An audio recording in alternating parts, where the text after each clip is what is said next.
Back to school na nga si Athena mga mamis, kaya naman gabi pa nga lang ay paplansyahin ko na itong kanyang mga uniform. Ay isang uniform lang pala to mga mamis, or isang blouse tapos dalawang skirt. Kasi nga yung isang skirt dito, yung skirt niya pa dati. Yung blouse lang naman kasi yung nabago kasi nga naging long sleeves na dahil nga high school na siya or grade 7 na. Linggo ng gabi nga to mga mamis, nilaban ko tong uniform niya ay linggo ng umaga kasi nga Sabado kakauwi lang namin ni Athena galing sa Bulacan. Kaya naman linggo ko na nalabhan itong kanyang uniform. Isang pares ng uniform lang muna ang binili namin kay Athena mga mamis kasi nga marami pa talaga kaming kailangan ibili sa kanya na mga gamit. Pero sa susunod na linggo naman mga mamis, kapag may pambili na ulit kami ng uniform niya, yung blouse na lang yung bibili namin kasi nga meron pa naman siyang isang extra skirt dito. So okay na yung dalawang pares ng uniform niya kasi nga pag Friday naman, naka-PE uniform naman siya or naka-PE naman siya. Yung PE uniform naman niya mga mamis, buti na lang hindi namin kailangan ng bumili kasi nga malaki yung nabili namin ng grade 6 pa siya. Tas ngayon alam nyo naman na pumayat na si Athena kaya mas lalong lumuwag sa kanya yung PE uniform niya. Si Athena mga mamis no mga oras na to ay tulog na siya kasi nga sobrang excited na talaga siyang pumasok dahil nga boring na din talaga siya dito sa bahay. Nakakaalis lang siya or nakakalabas lang siya kapag aalis kami or di naman kaya kapag lalabas kami. Nung bakasyon naman mga mamis, nakakalabas naman si Athena. Yun nga lang madalang kasi yung mga classmates niya na kapitbahay namin dito ay mga nagbakasyon din sa kanilang mga probinsya kaya hindi rin talaga sila masyadong nagkita-kita nung bakasyon. Mabalik para tayo dito sa pinaplansya ko na uniform ni Athena. Naalala ko pala mga mamis, maraming mga nagtatanong kung maganda daw ba itong gamit kong steamer or iron steamer or plancha. Basta yun na yun. Maganda naman siya mga mamis. And ang tagal na neto. Hindi ko maalala kung 3 years na o wag po 4 years na. Kung nakita nyo naman kanina mga mamis kung gaano kagusot tong uniform ni Athena pero na plancha naman siya ng maayos nitong gamit ko. Alam nyo ba mga mamis, maraming beses ko na nabagsak as in talagang bagsak na kumakalabog talaga kasi nga may pagkabil. Hindi nga ako makatawa ngayon or makahalakak ng malakas mga mamis dito sa voice over ko kasi nga piniplema ang mamshi panay nyo. Bawat tawa ko may maririnig kayong putok. Kaya naman ito na lang muna yung mga maririnig yung tawa. So anyway mga mamis, natapos na nga ako sa blouse ni Athena. Dito naman ako sa skirt niya. Ito yung bago mga mamis tapos yung isa yung luma. Itong bago, sakto lang yung sukat sa kanya or yung sakto lang yung... ano bang tawag doon? Wait lang.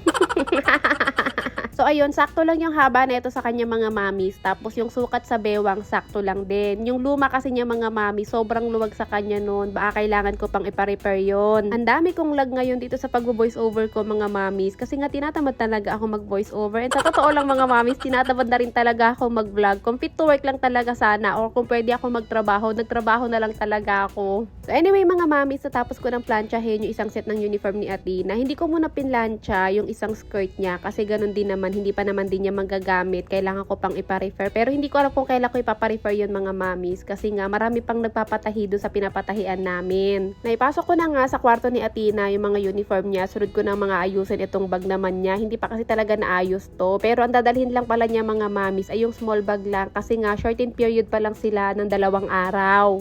Ang nakalagay kasi mga mami, 7 AM to 10 AM pa lang sila sa loob ng 2 araw. Monday, Tuesday yon. Kaya small bag lang muna yung dadali ni Athena para nga hindi siya mahirapan. Sa 2 araw kasi na yun mga mamis, doon ipapakilala or doon magpapakilala yung mga magiging teacher nila. Doon sila magkakakailanan. Kasi nga medyo nagkahiwalay silang mga magkaklase. Simula klase yun ng grade 3 hanggang grade 6, nagkakahiwalay na sila. Kasi nga maraming transfer sa school nila. Ayun yung mga magiging bagong classmates nila. Gusto talaga sana ni Athena mga mami siya na yung mag-ayos neto. Pero sabi ko sa kanya, matulog na nga siya at ako nang bahala dito sa bag niya. Ibinili na lang niya sa akin kung ano yung mga dadalhin niya sa small bag niya. Pero sabi niya, ikabit ko na din daw yung mga nabili kong keychain dito sa mga bag niya. Kasi nga siya sana yung gusto niya magkabit dito. Pero sabi ko, ako na nga lang. Iilang piraso pa lang to nabibili ko sa kanya mga keychain mga mami. Isa kasi to sa mga pinangako ko sa kanya. Sabi ko sa kanya, kapag medyo nakompleto ko na or nakompleto ko na yung mga gamit na kailanganin nga niya sa school, bibilan ko na siya ng mga keychain. Yung mga papel pala ni Athena mga mami, hindi ko na yan sa online binili. Doon ko na lang yan binili sa may labas. Tapos binilang ko rin siya ng isang correction tape. Dapat kasi talaga pink yan eh. Kaya lang dahil wala nga pink na correction tape, yung orange na lang yung binili ko. Kung napansin nyo, lahat ng gamit ni Athena ay pink. Kung pwede nga lang na pati itong sapatos niya na pang araw-araw na pamasok ay pink, ay bibilin ko talaga yun mga mami. Sa talaga na maikakatuwa ni Athena yun. Pero syempre hindi pwede yun kasi kailangan black shoes. Natapos na nga ako mag-ayos ng mga gamit ni Athena mga mami sa dadalhin niya dito sa small bag niya. Tapos naayos ko na rin or nahanda ko na rin yung sapatos at medyas niya. Inilagay ko na lang muna doon sa gilid para para hindi na siya mahirapan. Tapos pinasok ko na sa kwarto. Fast forward tayo mga mamis, 4:30 na ng madaling araw ng mga oras na to at magluluto or mag-aasikaso naman ako para sa almusal ni Athena bago pumasok. Kanin ng almusal ni Athena mga mamis at ang ulam naman niya na lulutuin ko ay chicken alaking. Isa to sa mga paborito talaga niyang pagkain. Naalala niyo mga mamis, nung nagluto ako ng ampalaya, diba meron ako dong chicken breast na pinili. Ito yun mga mamis, hindi ko kasi talaga naluto pa to kasi nga diba 2 araw namin na ulam yung ampalaya, tas kinabukasan naman after 2 days nagpunta naman na kami ng Bulacan. Itong chicken breast naman na to mga mamis, ulam namin to sa maghapon. Isa lang muna yung niluto ko para nga may ulam ni Athena or makain niya bago siya pumasok sa school.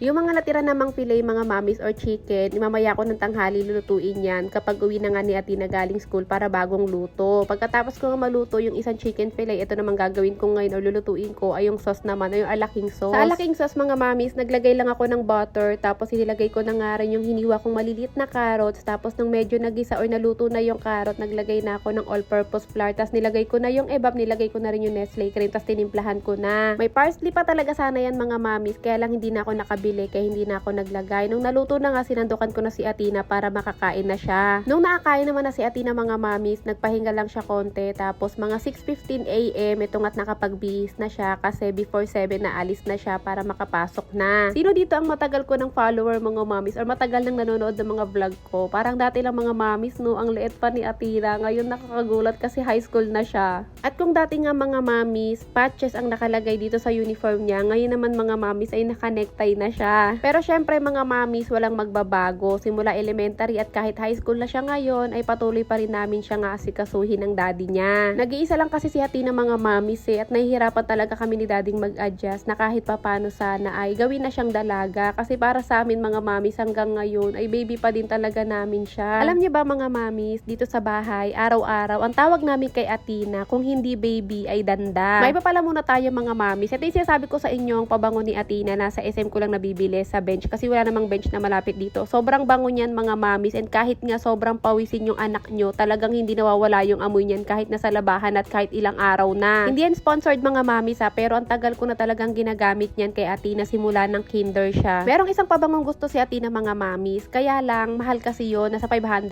plus, tapos regalo lang sa kanya ng ninang niya, yun ay ubos na. No choice siya kung hindi yung pabango na gusto ko para sa kanya yung papabango niya kasi tig 100 plus lang yun. Pero gusto niya rin talaga yung pabango na yan. Yun nga lang nabawasan yung pagkagusto niya sa pabango na yan nung dumating nga yung iniregalo sa kanyang pabango ng ninang niya na sa SM din nabibili. So anyway mga mamis, ito nga tatapos na mag-asikaso si Athena ay isa sa mga pangako pala namin sa kanya mga mami since grade 4 siya na kapag nag-high school na siya, susubukan namin na hindi na siya ihatid sundo. At ito na nga yung araw na yun mga mamis at isa to sa pinakamalaking pag-a-adjust na gagawin namin ng daddy niya para sa kanya dahil pinangako namin to sa kanya. Kung dati nga mga mamis, kapag papasok siya ay kakaliwa kami, ngayon naman ay kakanan siya. Hindi namin hinatid si Athena mga mamis pero sinamahan namin siya dito sa kanto kasi nga gusto namin makita ng daddy niya yung kung kaya niya ba talagang mag-isa. Nakita namin na marami naman siya kasabayan kaya medyo nakampante naman kami ng daddy niya. Kung nakikita nyo yung building na mataas na yan mga mamis, yung may blue na bubong natatakpan lang ng puno, yan lang naman yung building nila Athena at sa dulo lang naman talaga yun itong subdivision na to.